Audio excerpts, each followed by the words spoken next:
As a child, I always liked to draw. My pictures had a cartoon quality which shows even now, especially with the first penguins I drew.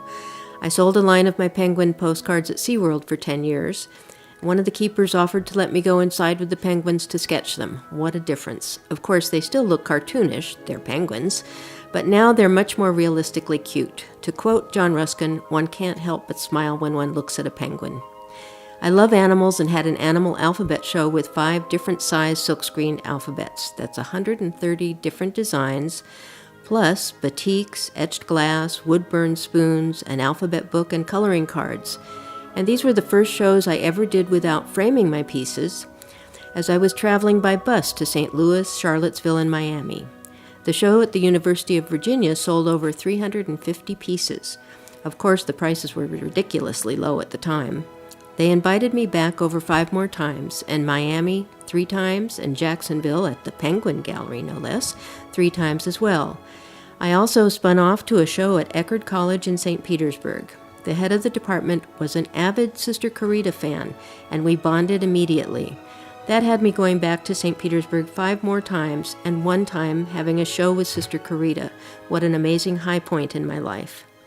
Speaking of Sister Carita, I wouldn't be the artist I am today without the training at Immaculate Heart College with her. We were given an unbelievable amount of tasks that stretched our imaginations and kept us constantly going beyond anything we thought we could accomplish. All art majors had to minor in English.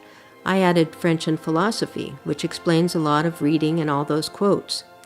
At one point, I interviewed an artist friend of Carita's for our school paper, Norman La Liberté, and never imagined that a few years later I would be teaching silkscreening in Boston and continuing my studies with him. Another dynamic, colorful, and creative addition to my life lessons. Both teachers encouraged me to push beyond my limits and explore new possibilities. I'm forever grateful and blessed to have had these wonderful mentors and friends. My themes run from animals to abstract, butterflies, birds, bubbles, cats, dinosaurs, flowers, travel, Jungian dreams, rainbows, and quotes. Marlene Dietrich said it best, "I love quotations because it is a joy to find thoughts one might have beautifully expressed with much authority by someone recognizedly wiser than oneself." I do hand calligraphy on a number of the prints, making them mixed media rather than just serigraphs. I was listed in a few books on American calligraphy and did one whole book with 68 pages in drawn Roman.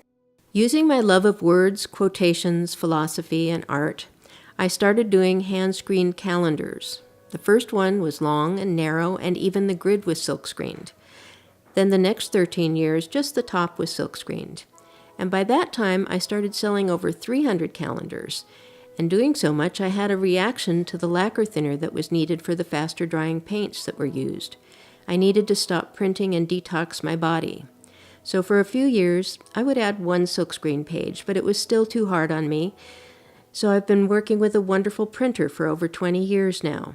The calendars are my pride and joy. I love the response to the words and designs. I've had more feedback from the calendars than any other form of my art. Of course, it's all-inclusive, words, designs, calligraphy, things that make you laugh or cry, or just think. After I stopped silkscreening, I carved woodcuts to sell at the Renaissance Fair. Xylography is one of the other titles I have. I'm a xylographer. I loved the fair. I made miniature books with wonderful wood covers and postcards and stationery, and I had a great time there. I belonged to an artist cooperative for 26 years called Many Hands Crafts Cooperative. It was a wonderful way to sell your art and share with other artists. It was a family. Who else but another artist could you call late at night or early in the morning and ask for a recipe to make egg tempura? My inspiration comes from all my reading, friendships, meditation, nature, my cats, and constantly writing down quotes and sketching. I am never bored.